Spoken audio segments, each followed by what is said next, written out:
Hi guys, welcome to another video. Here we have Lorgic. He's also Stanford class of 24 with me.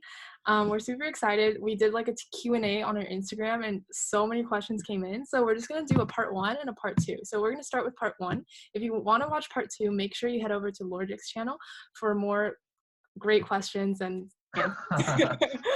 Okay, so the first question we had was, I want to write my own book and form an organization to teach kids in my community financial literacy, but I am worried about building credibility as I have not received degrees in the topics. How do you suggest working around this? I think that a big factor that limits a lot of people, especially like from how that question is worded, it sounds like there's a fear of failure because uh, that person wants to do these kinds of activities, but they're afraid of failure because they don't have degrees in those topics. But I think especially when you're a high school student, everything you do is like very low stakes since once you head off into college and beyond, it's like a redo for everything. But especially now when you have the freedom, like the time and the opportunities to like pursue whatever you want, you should like just go for it, honestly. Yeah, I 100% agree with that sentiment. And also just to add on, like, people know you're a high school student, they know what credibility you have, and they're generally very lenient on just whatever you do, like people have grace around your projects and they're like always so supportive. So I would just say if you're passionate about something, just do it and don't worry about failure. Okay, so we had another question that was um let's see, was there a certain format you followed for your personal essay? Also, is there a certain topic I shouldn't or should talk about, like an interesting experience, struggles, family, conflicts, or success/growth? For me, my format, I followed like mostly a chronological like narrative. I started at the beginning. So I started while I was in my second semester of junior year, and then I went through my summer in Korea, and then I talked about my relationship with my host brother, and then I talked about uh, like how that impacted me like today. So I think in terms of like format, I think a general like way of going about it is like starting with how you were before an event, during an event, and after the event. And something that my teacher told me while I was writing my essay is that you want to structure it in a way that you have certain experiences that inform whatever beliefs you have, and you use those beliefs, especially in the the final section of your essay where you talk about how those beliefs uh, influence your actions like today and also moving forward, because that's what admissions officers want to see. They want to see that like you can take whatever experiences you have and you can learn from those experiences and grow as a person. Yeah. Yeah, I think I followed the same format with like a beginning of like it was kind of like a conflict slash like moment of confusion, which I think Laura Mhm. did as well. And then kind of just take them through how you faced that confusion or moment of conflict. And then at the end, I guess it could be a little cliche, but just like what you learned from it and how you will take that into Mhm. the future. I think that's a very generic format, but honestly, the format doesn't really matter. It's like Yeah. all about how you tell it. hmm Do you think there's anything that you like shouldn't talk about, like any topics? I've heard stuff with like don't talk about uh I mean I guess there's like don't talk about like stuff that seem taboo like suicidal thoughts or like drugs. hmm But I do know people who've written about it and gotten into great schools. So again, I think it's how you talk about it, not what you talk. Yeah. Do you know the Costco essay? Yeah. Do you think it's good? I didn't think it was that great actually. It was creative for sure. Yeah. So I think it's just like you can take any experience you have, but it's just like being able to learn from that is what's important. Yeah. Yeah. I think it's the learning that really does it. Yeah. So you can't just don't just talk about like having suicidal thoughts, like you can talk about it, but make sure you tack on like how you learned from that experience, how you changed and how that experience will shape your future. Sweet. So we kind of have a related question to that, which is how to conclude essays without cliche, quote unquote, I learned. Yeah, that's like basically what I did. Uh, Ew. this wasn't for my Common App, but for a lot of my supplemental essays, I would take like you have like your first sentence, which is like your hook or whatever, and then at the end of my essays, I would try to like lead back to that Yeah, yeah, full yeah. circle. But for my Common App essay, I definitely ended it with like, this is how I grew as a person. Yeah, for sure.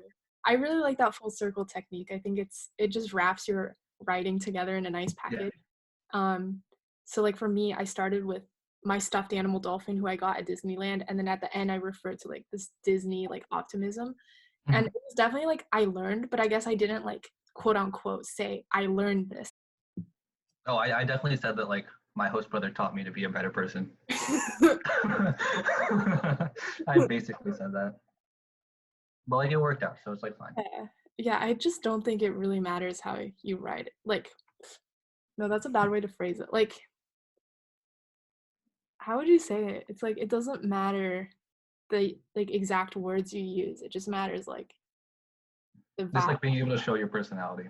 Yeah, it's like more of the vibe of the essay, less Yeah. like the mechanics of the essay. Right. Okay, another essay question. When did you start writing your college essays? Man. In my school we take a class on like college skills, second semester of junior year. And then so we start writing our essays there. And then so I probably started in like March, but all of the ideas I had for pretty trash. And I knew I was going to Korea like that summer. So I didn't really care too much about my essays, like those rough drafts, because I knew I was going to be able to write about Korea when I got back. And then so I got back from Korea, and then I didn't do my essay until um, like mid October. And then I had my guidance counselor read it, and then she didn't think it was that good. And then so I had to rewrite mine. And then I got like the bulk of it done like October 30th. Uh-huh. And so like Halloween, I was like grinding through my essays while everyone was out trick or treating. And then I like finished my essay November 1st at like 8 p.m. And then I submitted to Harvard like 2 hours later. Did you like edit it after you submitted EA? Yeah, I changed it. I didn't change it like too much. I changed because like I read it back like during winter break, and then I didn't think it was that good. So I changed like a couple things in terms of like stylistic, like grammar and stuff. Mhm. But for like overall content, it was like basically the same. Yeah. Yeah, so for me, me and Lordrick went on the same summer trip called NISLE. It's a study abroad program. And I actually started my essay there. But I did start like brainstorming kind of beforehand, but not too seriously. And so like I really seriously started like July, August-ish. But I just felt like I was always in this writer's block, especially because I was overseas and I just didn't really feel that myself. But I did end up writing something that I used for my early action schools. I applied to a few early actions. Um, and then I just like, because I started applying to more competitive schools, RD. So then I got really self conscious and like, it's not good enough. It's like, it's not good. And I actually sent it to like this one guy who went to Yale and he like tore it apart. He was like, this is really bad. Yeah, you know, this sounds so fake. And so I was like, all right, I guess I'm dealing with this. And so what I actually did was I found an essay I used to apply to YYGS, Yale Young Global Scholars, which is another summer program, like 2 summers ago. So it was like after my Uh-huh. summer year, and I read it and I was like, wow, I kind of still like feel that. So I ended up taking that essay. It was 500 words, and I just like tacked on another like 150 about how from that experience I learned stuff that would like go into my future. So I just kind of like added to the end, changed like a few wording stuff and submitted it. So like you basically got into Stanford with an essay you wrote in 10th grade. Like kind of like I read it and it was like it felt true to me. So I just Mhm. yeah, I felt confident about it. But you were writing, you were like doing drafts while you were in Taiwan. Yeah. That's tough. How do you have time for that? Okay, so that actually goes into our next question. How do you manage your time? It's basically how to manage your time with like everything going on, like homework, Mhm. competitions, extracurriculars.